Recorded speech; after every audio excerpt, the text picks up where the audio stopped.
Good afternoon, everyone. The people are still joining us. The numbers are ticking up quickly, but let's make a start. I'm very pleased to welcome you to this, our third webinar in the ITRC webinar series. And this one is focusing on infrastructure for sustainable development, with a focus on the ITRC's work outside the UK. So far in this series, at the end of last month, we had the opening webinar where we provided an overview of the ITRC's work and the system of systems methodology that we've developed, and in particular the NISMOD model, which has been applied in the UK and around the world. And then on the 6th of October, we dived into a sub-national scale, because our system of systems infrastructure analysis works on multiple scales. From the national down to the sub-national, where we looked at the Oxford-Cambridge arc, and then up to the global scale. And now we're looking at other applications around the world. Just looking forwards, in the coming webinars, we're going to look at energy, transport, water supplies, digital infrastructure, and also the ITRC's work on resilient infrastructure. And I should emphasize now that a lot of that work on infrastructure resilience has taken place in countries around the world as well, but that will not be the focus of today's webinar, which is primarily looking at our research, looking at the relationship between infrastructure and sustainable development, and how that can be used to inform infrastructure planning at a national scale. The origin of this work on infrastructure in countries around the world actually came towards the end of the first ITRC program, so about 6 years ago now. When I was contacted out of the blue by Nick O'Regan, now Deputy Director of UNOPS. And Nick was looking at the ITRC's work, because, as he explained at that time, he saw that as an opportunity to transform perhaps UNOPS's role, which has traditionally been to do with post-disaster, post-conflict reconstruction. UNOPS has the UN's mandate for infrastructure, but wishing to transform it using the term building back better. Before, that seemed to be a term that everyone is using these days. And to take a more strategic approach to infrastructure development. And Nick had seen the work we're doing in ITRC and suggested that we should speak, and then we agreed to work together.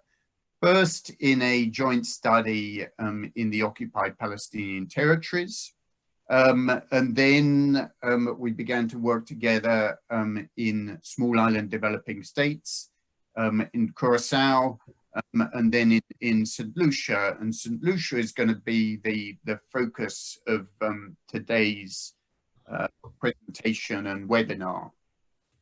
And following on from that as well, the Institution of Civil Engineers launched an initiative enabling better infrastructure. And Steve Crosskey, who's on this webinar with us today, and I and Scott very much participated in that, and our thinking around NISMOD contributed to that too. And those of you who were at the first webinar will have seen that that NISMOD in the UK is a rather complex model.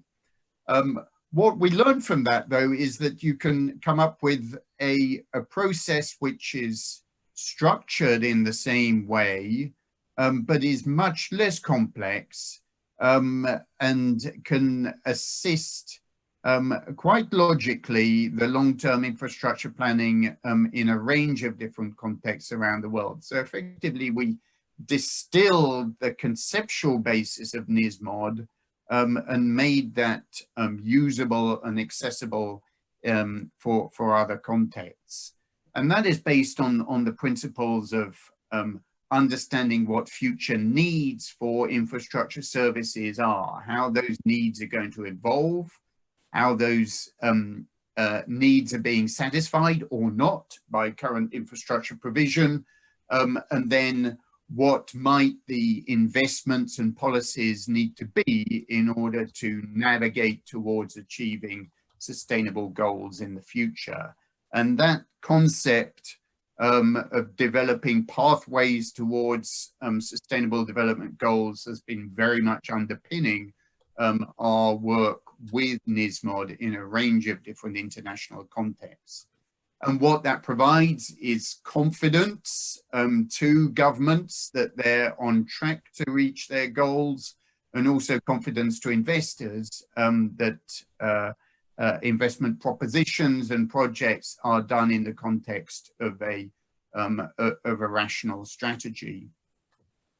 I'm now going to hand over to Scott Thacker, who will say a little bit more about that approach.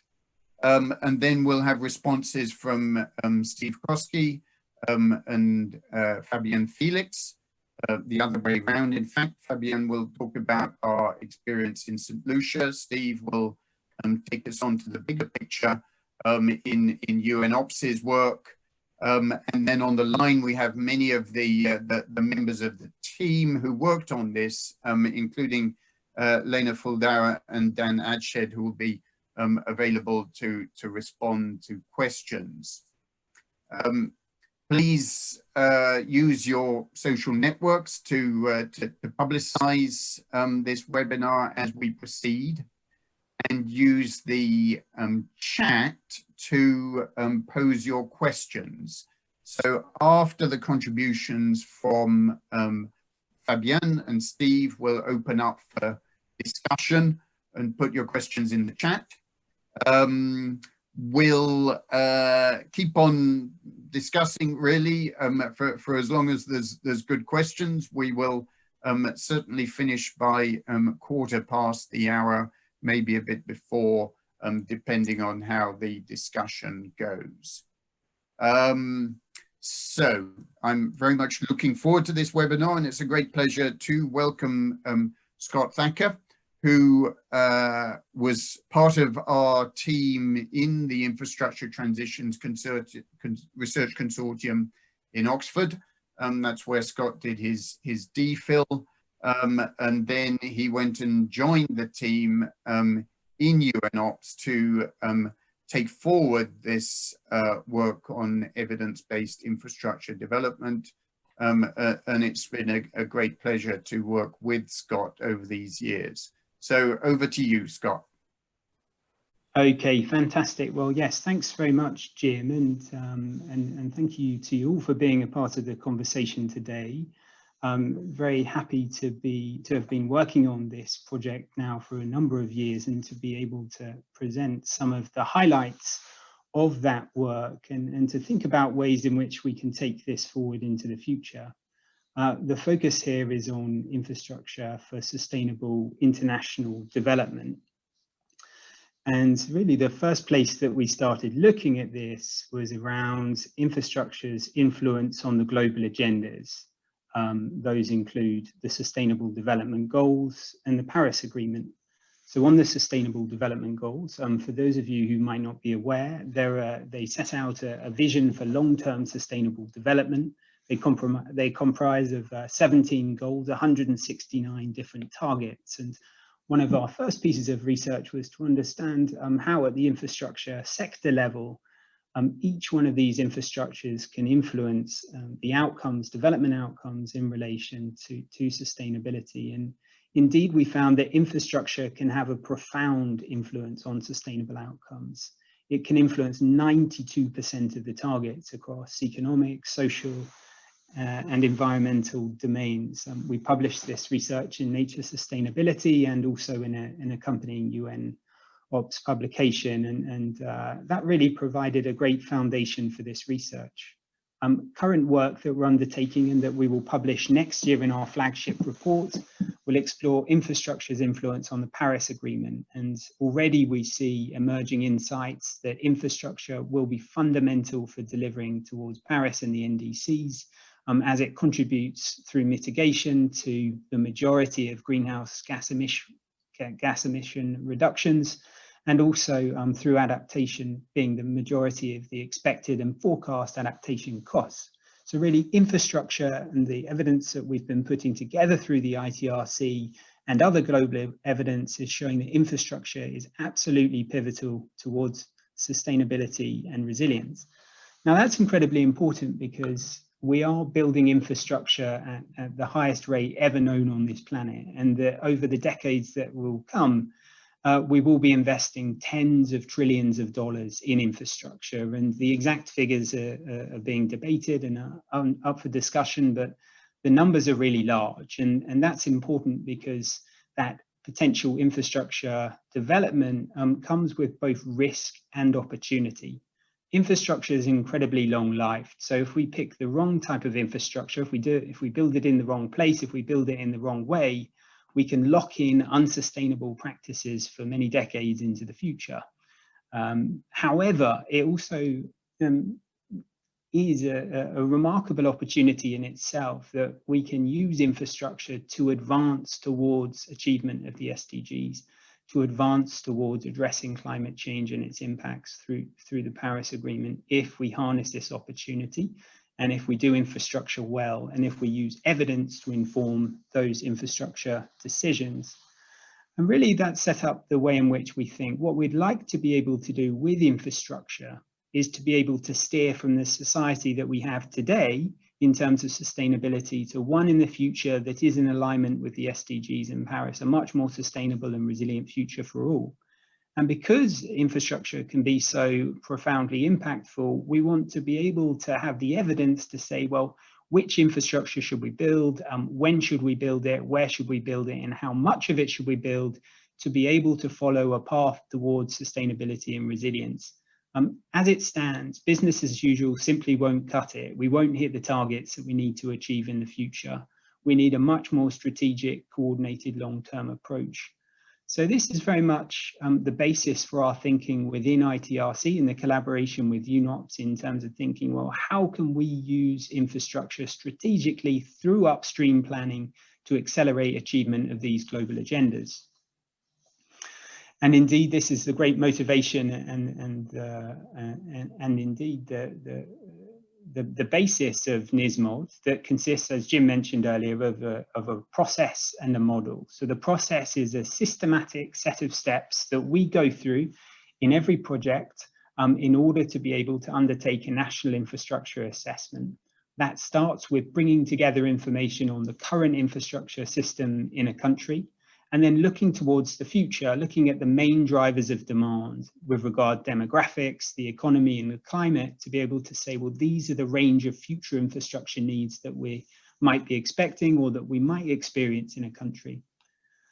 The process then allows the decision maker to establish a vision for future infrastructure performance. And as has been mentioned, we like to link this to the global agendas. We then use the model to be able to identify, analyze, and prioritize different policies and investments that can be introduced in order to be able to deliver on the infrastructure needs in alignment with the vision. So this is a systematic assessment process, and that's encoded within this model NISMOD for international contexts. So that incorporates a series of different data sets that we work with governments in different countries to be able to test and develop strategies for future infrastructure provision. And indeed, we've had the great pleasure of collaborating and sharing knowledge in a number of different countries that we've worked in. We first worked in Palestine with the Palestinian Authority, then with the government of Curacao, We've just launched the study in St. Lucia, and it's a great pleasure that Fabian Felix is part of this conversation today. He'll be able to speak somewhat about the experiences there with the government and how NISMOD is being used. And then we currently have 2 assessments that have just started up in Ghana. So incredibly exciting there. And my colleague from UNOPS, Stephen Crosskey, will be able to reflect on the journey going forward and the need to take this to scale. I first now wanted to move on to providing a few more details, a few more specific details on the ITRC's approach and application in St. Lucia. Hopefully that can help kind of ground the discussion here in seeing actual outputs from the work. However, I first wanted to discuss and provide an overview of the National Infrastructure Assessment that you'll see the cover for on this slide. And if you haven't read it already, you'll be able to access it through the ITRC and UNOPS websites. This was a collaborative infrastructure assessment developed and promoted from the Ministry of Finance in the government of St. Lucia, but also, of course, fundamentally developed by the ITRC and UNOPS, and in particular, Daniel Adshead and Lena Fuldauer, who are part of this call.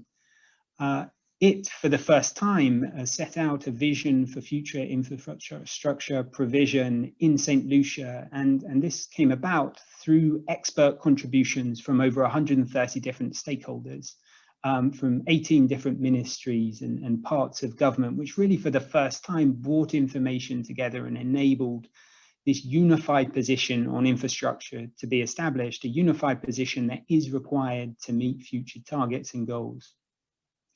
The analysis falls under 2 main sections: strategic long-term planning, which is the focus of this call, and also climate adaptation planning. I'll focus on point 1, but I will mention point 2 briefly in the slides. So indeed, the first of the major contributions was on long-term planning. Now, this is one results graph. This is for the energy sector. On the horizontal axis along the bottom, you will see time, so from 2020 all the way through to 2050, which is the time scale that we like to use NISMOD. And we see through this grey area, and on the vertical axis, this is energy supply and demand. The big challenge in St. Lucia is transitioning away from fossil fuels on the island that not only have environmental impacts, negative environmental impacts, but also social and economic ones as well. And the big challenge is to transition from a fossil fuel, heavy fossil fuel strategy in energy provision through to one that has a much higher penetration of renewables. And this result graph, which comes from the modeling, highlights how a combination, through the modeling, how a combination of demand side and efficiency improvements are introduced alongside different capacity expansions in order to be able to hit certain targets at 2030 and even further into the future within the Paris envelope and in relation to specific SDG targets. We did that for energy, but also a number of other different sectors. And one of the unique offerings of NISMOD within the ITRC is the incorporation of cross-sectoral interdependencies between sectors. This infographic highlights that the government is keen to expand the tourist sector for economic growth, and with that comes growth of the transport, the port and airport sectors. The analysis incorporated within the modelling was then able to pick up what are the expected increases in waste, energy, water, wastewater, and how cross-sectoral solutions might be able to then come and satisfy some of those demands. So another kind of value added of the modelling approach here. In addition to that, at the systems level, so looking across all the sectors, it's possible to keep track of costs and performance in relation to Paris and the SDGs. And in developing different strategies and testing them and comparing them to inaction and business as usual, we found a very important result that with the trajectory of business as usual, it's not possible to meet the targets of Paris, aspirations of the SDGs. But however, with a cross-sectoral long-term infrastructure strategy, it is possible to be within those limits set out in Paris. It is possible to advance the SDGs, and it would actually be cheaper in the medium and long term. Often we associate sustainability with higher costs, and indeed there are short-term costs associated with investments in new efficient technologies, but cost-wise those efficiency savings really come in down the line, and the model was able to highlight that.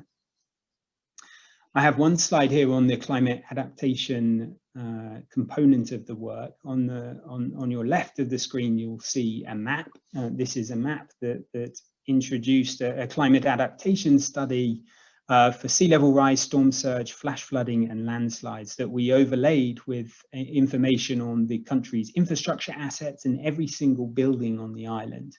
And here we were able to quantify the benefits of adaptation to these climatological threats. In economic terms, which is incredibly important to justify investment decisions, we found, for example, with the port, that ensuring adaptation to these climate threats could protect almost $500 million worth of cargo that flows through them annually. But importantly, by adapting this port sector, you're able to safeguard, to protect development gains that are promoted by 75 through the freight sector's influence on 75 different targets of sustainability. Those are just a very small selection of a large number of results that you can find and explore in the report. Accompanying, however, the report was a capacity development in the establishment of the National Integrated Planning and Programme Unit. This is much like the National Infrastructure Commission in the UK. This is a cross-ministerial strategic infrastructure planning agency that sits in the heart of government in St. Lucia. And alongside establishing this entity, we also provided a copy of NISMOD as an open source tool with the data and along with training to be able to ensure that a legacy of decision making of this kind into the future. The collaboration will continue and drive forward in different countries that I discussed earlier, but certainly it will continue in St. Lucia. We have an ITRC researcher currently on the ground promoting this piece of innovative work, which is the development of a national infrastructure financing strategy, helping to take the portfolio of recommended projects from the National Infrastructure Assessment and attract financing, which is a massively important step in infrastructure project development. Here you see a screenshot of the output of that tool, which we're really excited about developing over the coming months. Okay, that leads to my final slide. Just to reflect on a couple of larger points from the study. The first of which is indeed that infrastructure is central to development. From research from the ITRC, but also from others, we see that infrastructure is completely central to the SDGs, is completely central to the Paris Agreement, and that we need to make sure that we're getting infrastructure choices right. Through developments from ITRC Mistral, we're able to really work towards this with a unique capability, putting evidence that hasn't before been available into the hands of decision makers to make more informed choices.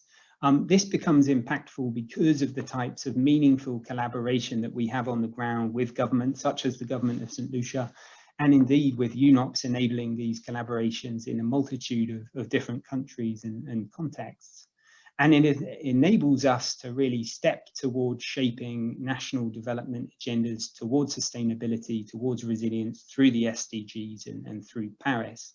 Now, this is the culmination of many years worth of work, indeed 10 years since the beginning of ITRC. We now have less than 10 years to deliver on the SDGs in Paris. Through these projects and collaboration to date, we're really demonstrating the way in which country by country we can make progress in this area. But what's required now is to take this to scale and to think much larger.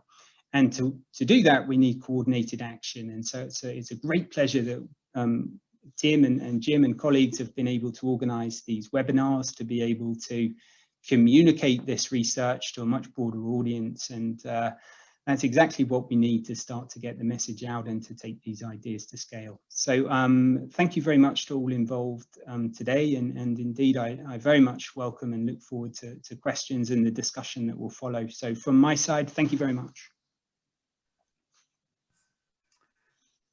That's great. Thanks very much indeed, Scott, for that overview of the collaboration that we've had so successfully with UNOPS and other partners around the world. And thank you really personally for your commitment to that collaboration, because it's really through sustained relationships that we've managed to have this level of impact and uptake in practice.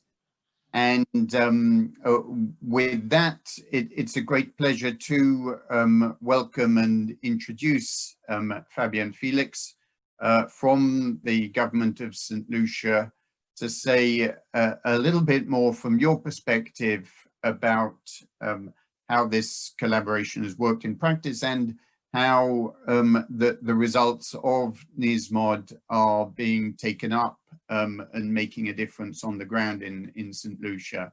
So over to you, Fabian. Thank you, Professor Hall. Thank you for inviting me to this webinar, and greetings to everyone who's listening. So I'll just speak briefly on my experience with the NISMOD, the systems modeling in practice, and of course the end results as we see in St. Lucia. In practice, it was a good experience getting assistance from UNOPS and the University of Oxford and the ITRC. We've met, my role was really to facilitate the on-ground research initiative. So all the infrastructure sectors were heavily involved. It's something new to St. Lucia. We're a small island state, a small island development state. We're highly vulnerable to the effects of climate change. As you can tell, we're only 238 square miles, population of 180,000 people, heavily reliant on the tourism sector. As you can tell right now, we are battling with COVID in terms of receiving revenue from that sector because it makes almost 63% of our GDP. So the government of St. Lucia found it very necessary to have such an initiative to really take stock of what we have, because a lot of money is being spent on infrastructure.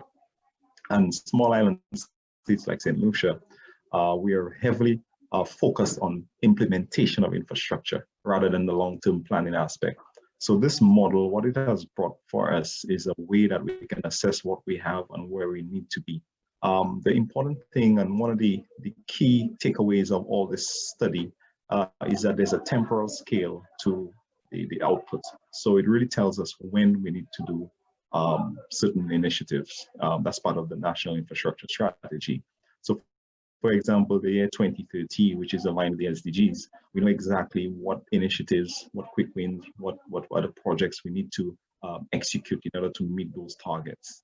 So Scott vaguely mentioned the energy sector. Our target is to increase our renewables by 35% by 2030. We are way behind on this, and thanks to the model, we're able to see what other renewable different forms of energy we need to adopt to meet those targets. So we do have a geothermal, we do have a volcano on island, and there is geothermal capacity. So the NISMOD was able to highlight that we need to delve into our geothermal energy resources in order to meet those targets. So these are the type of outputs that we right now are using. What do we need to do? What new initiatives we need to implement? How creative can we be in order to meet those targets? The appreciation for this work, it's widespread. I can speak personally for the engineering or the built environment sector. It's well appreciated from engineers to architects to urban planners. They can see the importance of such a tool. Luckily, my director, who's at the NIPP, he's a trained architect and an executive member of the Architects Association, and he has been able to get his members to appreciate this type of work. On my end, being a civil engineer, my profession as well, they can see merit in that type of work. We've gotten a lot of requests for the copies of the document, the first iteration, the report that was launched last week in the presence of our Prime Minister. So this shows that it's widely accepted and appreciated or there's a high interest in the quality and the output of work that this engagement has brought about through the systems modeling. But yeah, just to summarize, it's well received. Right now we have a researcher embedded within our unit, a researcher and an economist, and they'll be driving the data gathering and updating those data sets that Dan and Lena had originally put into the model. So we do have a task ahead of us because, as you know, there are changes happening in our economy, there are changes in terms of the demand, the drivers, the population changes.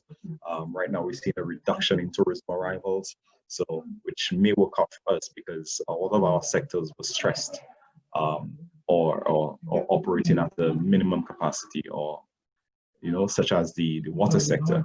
We do have a critical water situation here, and the NISMOD was able to highlight this even more, that we are operating way below demand in the water sector, especially during the dry season. So the NISMOD has been able to highlight what new water works we need to implement and what year we need to implement those based on the changes we expect in the population. So these are the type of succinct results that we receive from the NISMOD. And overall, like I said, it's appreciated among all the sectors. So far, it's been good on our end, and we have not regretted getting involved with UNOPS and the ITRC to bring in this forward to St. Lucia. It's relatively new to us, but it's something that we can work with. And we've been trained.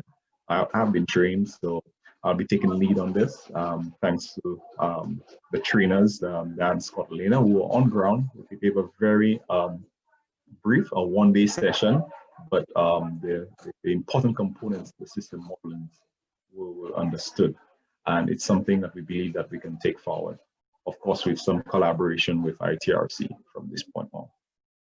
So with that, I'd like to thank Professor Hall for giving me this time to speak to you all. Thank you. Thank you very much indeed, Fabian, for joining us this afternoon, and for your great contribution to what has been a very successful collaboration. We're already beginning to get some questions up. Fabian, do you want to Yes. show us the report? This is the report I have in my hands now. This one is actually a signed copy by the Prime Minister of St. Lucia. So it's something I would like to get to Scott, and I don't know how as yet. Probably I'll give it to the researcher on ground, and then she'll be able to hand over to Scott and his team, and you'll decide how you frame it or you do whatever. So he's signed, he's endorsed the document. His signature is right here. Prime Minister of St. Lucia.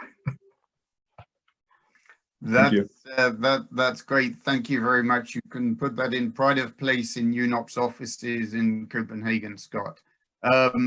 Questions already coming in. Very good question around the impact of COVID on our sustainable infrastructure planning, and the inevitable challenge around data and data availability. We'll come to those in a moment, but first let me pass over to Stephen Crosskey from UNOPS to say a few words from your perspective, Steve. Great, well, thanks for the opportunity, Jim, for this to present at this webinar.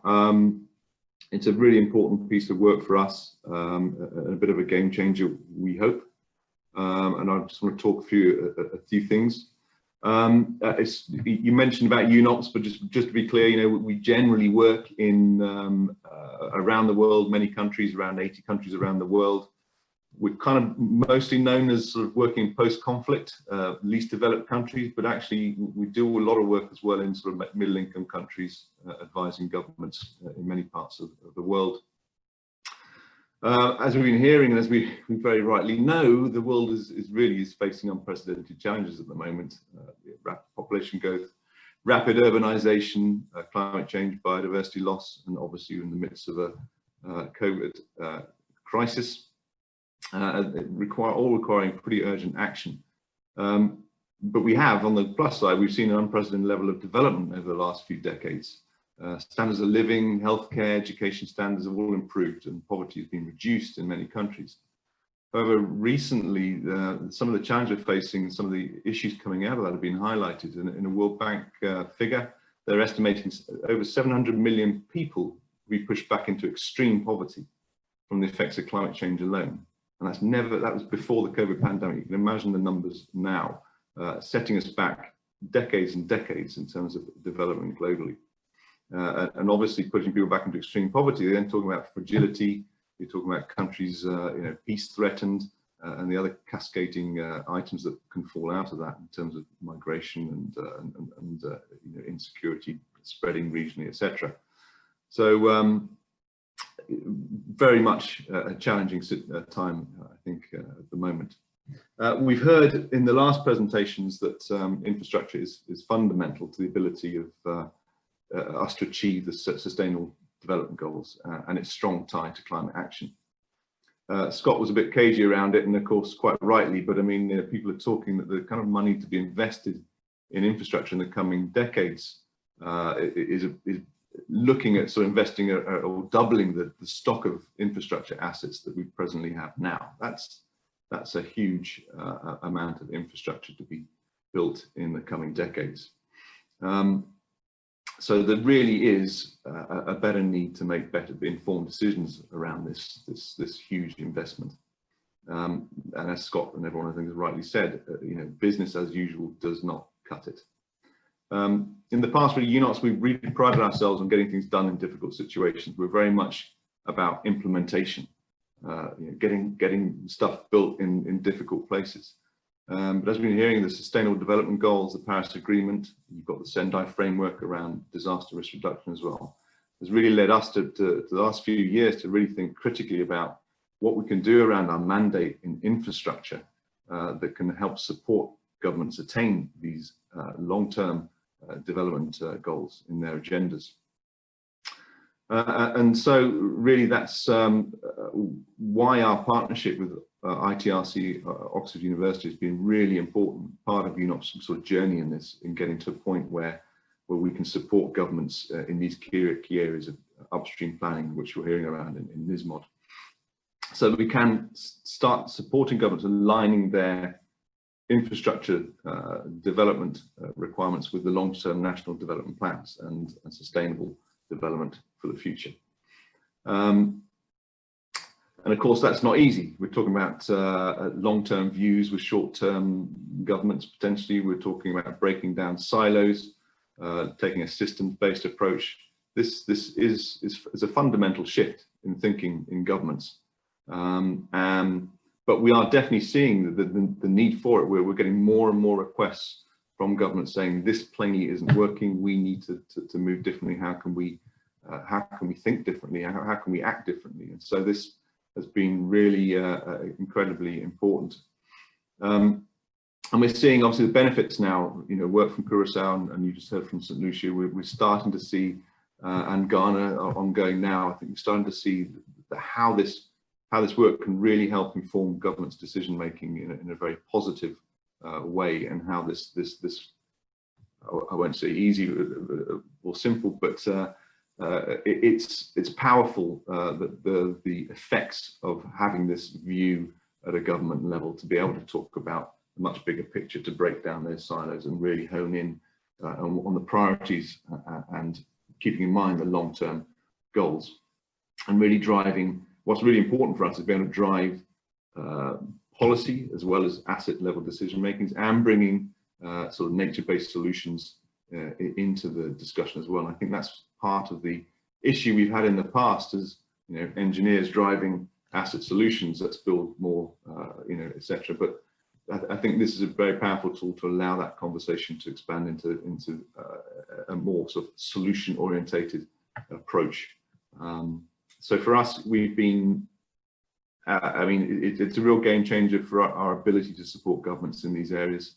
The need is huge, and we're seeing now there are opportunities in the COVID crisis. There's a lot of talk about socioeconomic development and infrastructure playing a big part of the recovery. So, you know, the more that we can get this message out there earlier on, the more we can start showing some of these cases and seeing how, as Scott said, we can take this to scale. I think, you know, we are truly happy and really blessed to be part of this partnership with ITRC, and we really want to see how we can drive it through the UN system, member states, giving these case studies and showing the benefits, and, you know, working with academia. I think has really set us in a different path, one which is going to be very powerful. Apart from that, all I can say is that we really, time is running out. We are very keen on taking this to scale, and we want to take it to more governments and help them to improve their development outcomes. And with that, I'll just say thank you very much for this opportunity. Thanks.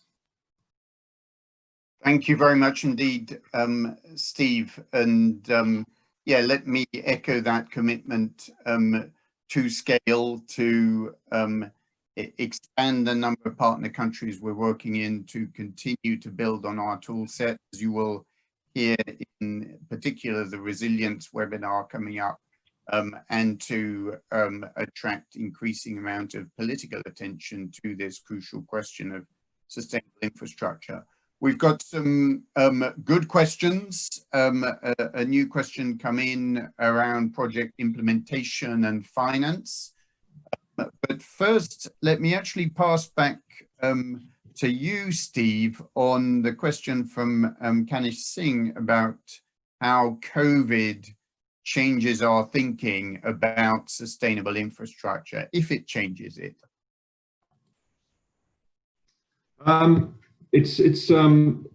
think it brings everything to sharp focus. I mean, one of the unfortunate things about development is that change comes through adversity quite often, and I think that I mentioned earlier that right now, I mean, governments are understanding that they need to be prepared for the recovery phase. Economies are battered, but at the same time, climate change, climate action is not going away. So it really is, I think, a very opportune time potentially to have more focused discussions on how this kind of work can support this in a much more meaningful way, in an evidence-based way. Thank you. And there's another question that came in from Ayuko Sano from Japan, also about COVID and the difficulties we now see of projecting demand for infrastructure services. Behavior around transport and digital is changing radically. I think for me, this underlines an aspect of the ITRC's work, which we talked about in the first webinar, around the need to look at a wide range of possible futures and scenarios, and to stress test infrastructure performance across those possible futures. To be honest, I don't know whether demand for public transport will rebound or how long it will take to rebound. So we need to recognize and embed in our decision-making methodologies a recognition of that uncertainty and ways of dealing with uncertainty.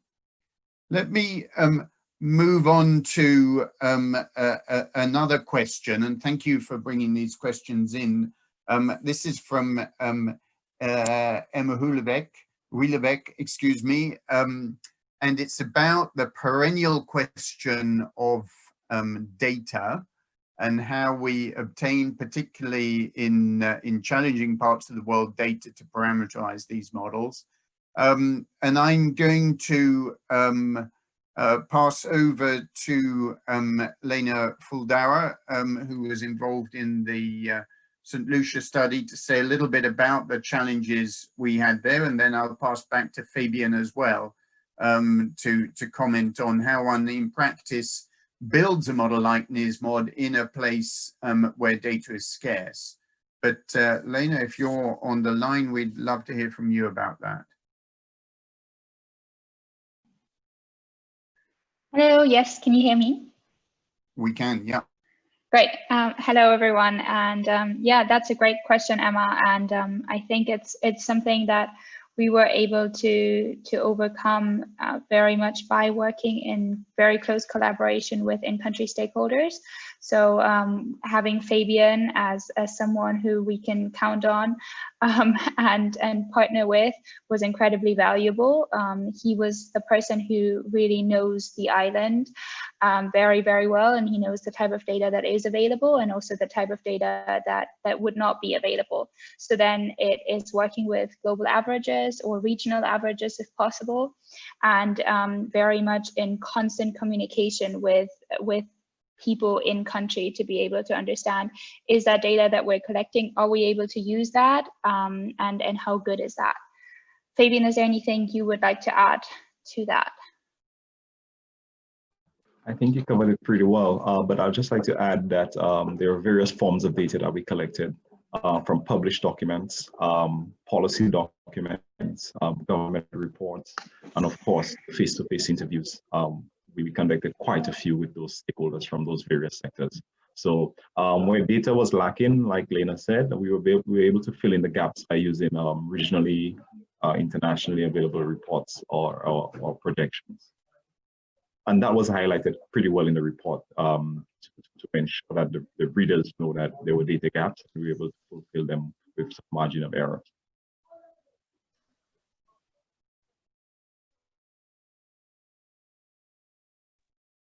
Thank you for that, Fabian. And Lena, if I might just say from my perspective that incomplete data is an issue of systems modeling everywhere. And one has to get on with it and do as best one can to get to some answers. And then having those answers illustrates the sensitivities and the need to fill the gaps. So we can't be paralyzed by absence of data. Scott, there's a couple of questions which I'd like to pass to you. One from Camilo Gomez Osorio, which is around the how, and in particular the how of financing, the role of PPP or public finance. And I know that's something that you're working on now, is filling the finance gap in the infrastructure plans which we developed with NISMOD. And then there's a subsequent question from Sarah Rady, if I'm not getting the pronunciation wrong, around gender responsive infrastructure, which is also something which UNOPS have paid a great deal of attention to. So could you pick up on both of those? Yeah, certainly. Thanks for handing those over, and thanks indeed to those important questions. To start with the first one around financing, indeed, that's an area that we see is increasing in its importance. We see more information being put together to highlight and identify portfolios of projects, but still there remains a very large infrastructure financing gap. In many countries in which we work, often governments are often limited to a very small pool of available funds and financing and grants, whereas in practice, there is a much larger ecosystem of financing that's available, but there's a knowledge gap as to which funds are available and how indeed to access that funding and financing. That's been a motivation of us to develop a new tool that we're just about to initiate in St. Lucia with the Ministry of Finance, called the Sustainable Infrastructure Financing Tool, highlighting for each one of the projects identified from NISMOD, highlighting the range of potential funders and financiers for those projects and the steps that they'll have to go through in order to be able to develop project proposals in order to attract financing. So it's not in NISMOD yet, but it is being developed at the moment, and keep an eye on that space. If you have ideas, I'd be very happy to discuss them in more detail, but we're extremely excited about taking that thread of work forward. For the second question on gender, a very good question. Within the current assessment study, gender is incorporated through the impacts that we measure on the SDGs. We know that although gender equality and the empowerment of women and girls is represented with its own SDG, SDG 5, we see gender represented in 32 different targets of the 169 targets of the SDGs, and we incorporate it as a performance measure within the modelling. However, indeed, your suggestion to incorporate gender in the process is a good one, and that's a way in which we're taking forward the current study in Ghana, to have a gender diagnostic and incorporate a gender inclusivity study right from the beginning. And we have our colleagues here in UNOPS headquarters who are involved in that process. So in each project that we like to do, we like to bring in new innovation, and that's certainly something that's going to come out much more strongly in the Ghana study. So yeah, back to you, Jim. Thanks indeed for that. Now, Fabian, there's a question here from Ananora Faiza, which is about the challenge of persuading government officials, ministers perhaps, of the need to take on these types of methods, given that there are many demands on people's time and limited capacity. So perhaps you could say a little bit more about your experience of what it was that persuaded the government of St. Lucia to adopt this strategic systems approach to infrastructure. So to this question, the main reason that we've observed for adopting such a systems modeling is financing. So oftentimes, and I've said it before, the ministers and the government, they focus a lot on implementation. So through COVID especially, infrastructure has been used as a mechanism to rebound the economy. And NISMOD was able to advise on how best to build those infrastructure systems. So in the short term, while the ministers are heavily focused on implementation, the NISMOD was able to give them the bigger picture, the long-term picture. So rather than building a drain to serve, let's say, just a road network to serve maybe 3 houses, it gave them a vision to think into the long term and to plan ahead of the future.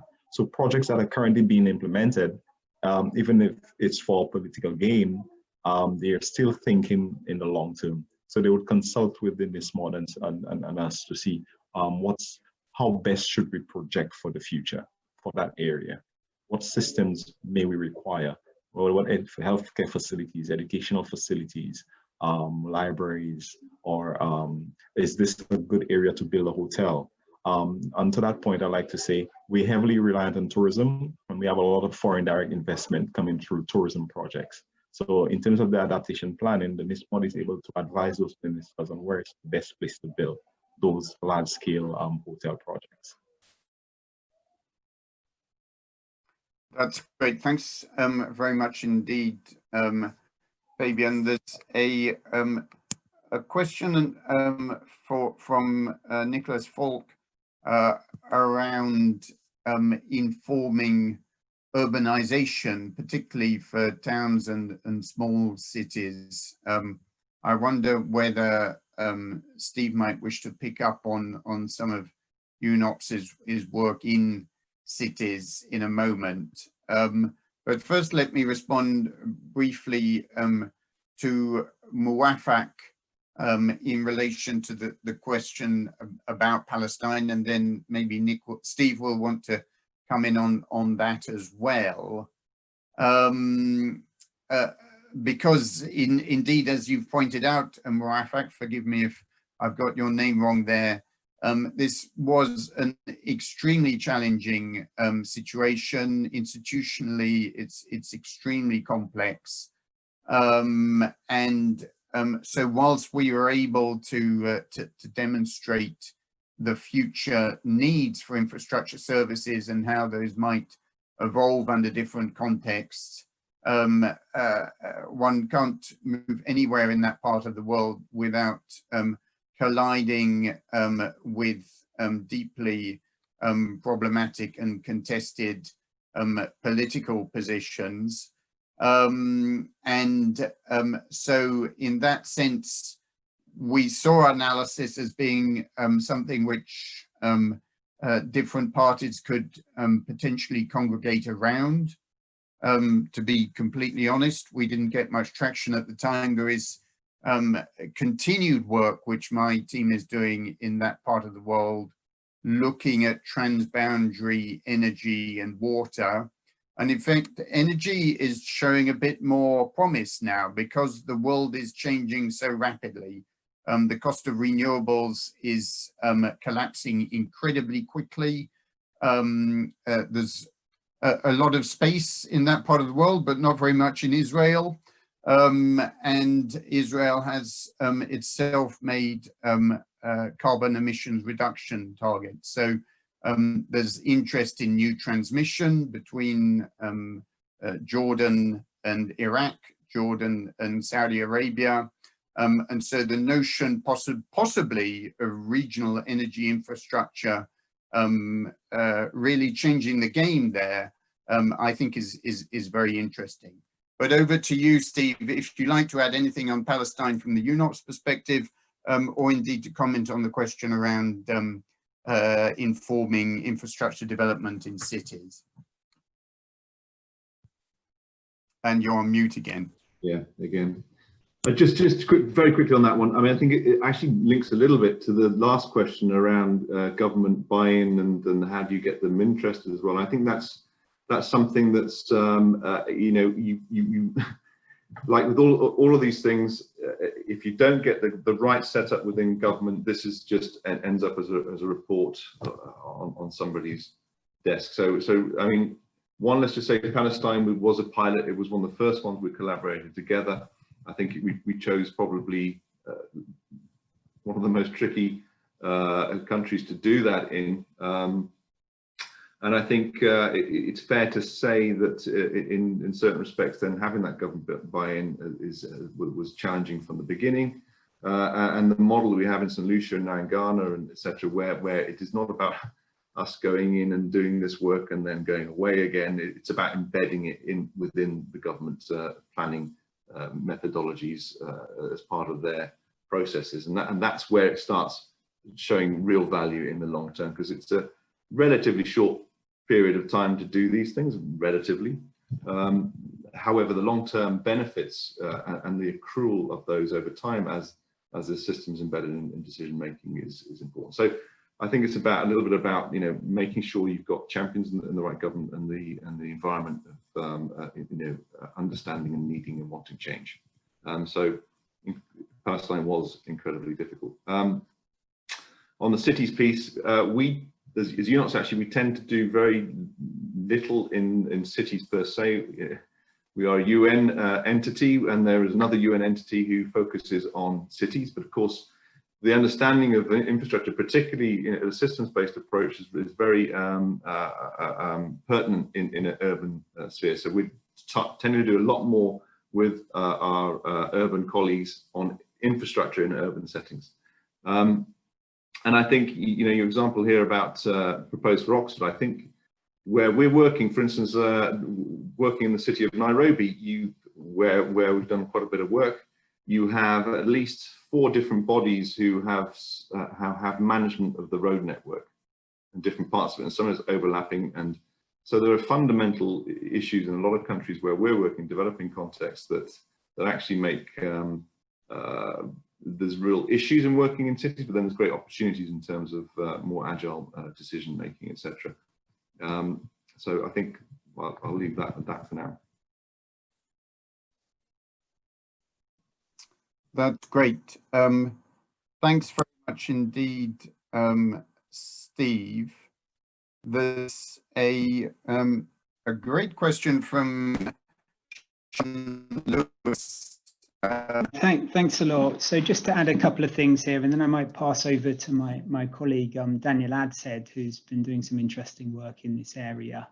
So indeed, within NISMOD, it accounts for both capital and operational expenditure, and so allows in some way a comparison of priorities to be assessed between them. But overall, this is a very interesting question about multi-objective prioritization. Where do governments seek to establish priorities, and how do, under limited resources, limited fiscal budgets, how do you prioritize the development of infrastructure? And a part of our rationale is to go ahead and to do what is at least demonstrably cost beneficial, and then it's to think, well, where in other areas do we seek to prioritize resources to meet multiple criteria? There's a good breakdown within the question. Dan, I wondered if I could hand over to you if you had any remarks on the different types of performance metrics that NISMOD is able to report on, be those in relation to engineering outputs, financial outputs, the SDGs, and so forth. So Dan, if you're able to add on that at all. Yeah, sure. Hello, everyone. Yeah, so in relation to how the tool could be used for these purposes, I mean, it doesn't, the NISMOD tool doesn't incorporate economic modeling per se, but as Scott alluded to, there is the opportunity to use this tool to kind of explore the trade-offs between development outcomes. And in this way, we're able to incorporate some of these SDG targets and SDG outcomes. And this is how users could use the tool to test different strategies of infrastructure interventions to see how a country might perform in the future in relation to addressing basic needs for different types of infrastructure services, for example. And then, as Scott also mentioned, there are some cost factors that we have built into this, and that we are continuing to do so, around projecting the amounts of investment that would be required in the future to implement certain infrastructure strategies, both just to follow the business as usual approach, and to attempt to integrate different interventions, be they investments or policies, and the costs that are inherent in these strategies. And in doing so in St. Lucia, we were able to show that at certain points in the future, as was shown in the presentation, and in 2030, for example, or longer term 2050, we could show then the amounts of spending that would be required to meet these targets, to meet the Paris targets or SDG targets that have been set according to the national priorities. Quickly, you've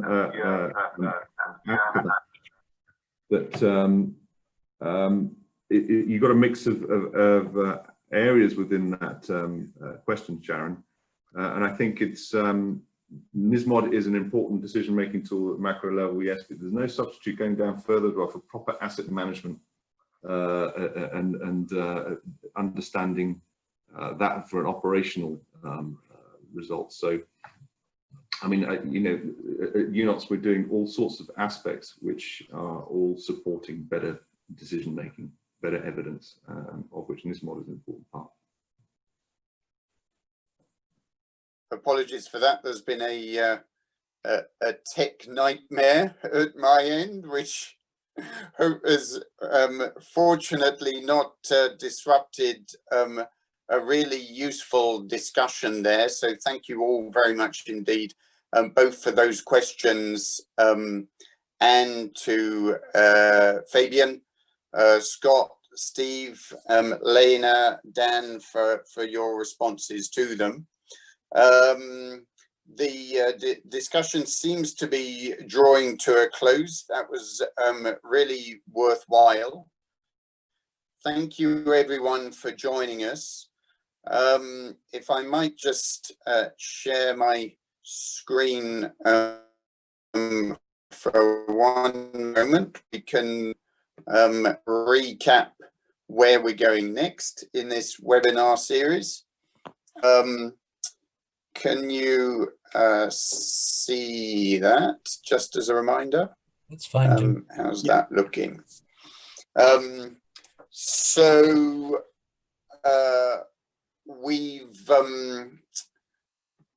that's great.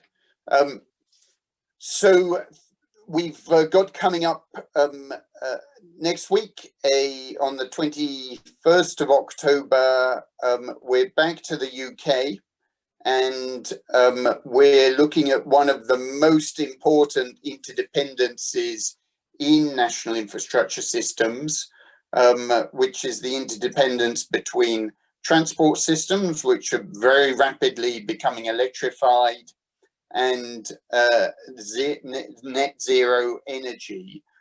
So how can we better integrate energy and transport in order to meet the goals of net zero? To what extent can demand side response from cars being used as vehicle to grid devices and from other demand management interventions get ourselves on the pathway to net zero?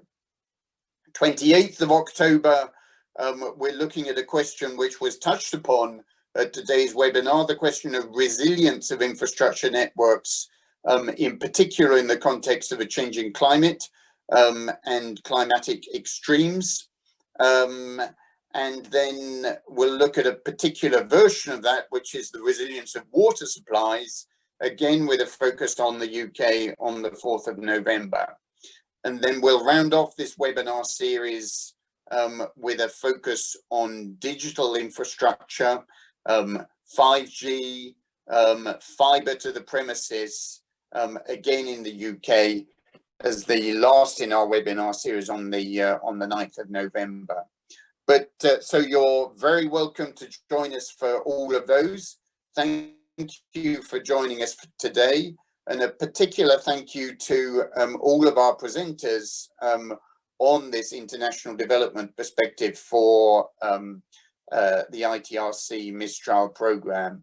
I mean, this is, I think the international dimensions of this work not only were to some extent unexpected when we started, but they've also become the most exciting and I think really the most impactful aspects of this work, because as we heard from our speakers, there is so much infrastructure development going to be taking place in this world, and tools like NISMOD provide us with an opportunity to nudge that towards a more sustainable direction. So thank you for your attention, and look forward to seeing you in the rest of the seminar series. Bye-bye.